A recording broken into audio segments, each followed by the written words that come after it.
بسم اللہ الرحمن الرحیم۔ میرا کسی بات پر اپنے والد سے کچھ ایسا اختلاف ہوا کہ ہماری آوازیں ہی اونچی ہو گئیں۔ میرے ہاتھ میں کچھ درسی کاغذات تھے جو میں نے غصے میں ان کے سامنے میز پر پھینکے اور دروازہ دھڑام سے بند کرتے ہوئے اپنے کمرے میں آ گیا۔ بستر پر گر کر ہونے والی اس بحث پر ایسا دماغ الجھا کہ نیند ہی اڑ گئی۔ صبح یونیورسٹی گیا تو بھی دماغ کل والے واقعہ پر اٹکا رہا۔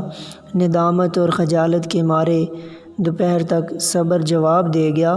میں نے موبائل نکالا اور اپنے ابا جی کو یوں پیغام بھیجا: میں نے کہاوت سن رکھی ہے کہ پاؤں کا تلوا پاؤں کے اوپر کے حصے سے زیادہ نرم ہوتا ہے۔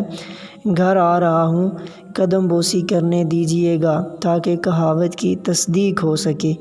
میں جب گھر پہنچا تو ابا جی صحن میں کھڑے میرا ہی انتظار کر رہے تھے۔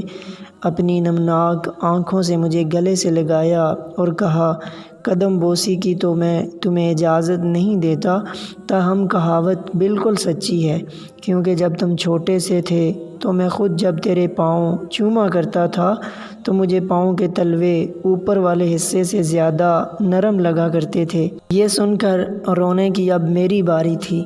اللہ تعالیٰ نے قرآن مجید میں ارشاد فرمایا ہے کہ اپنے ماں باپ کے سامنے اف تک نہ کیا کرو۔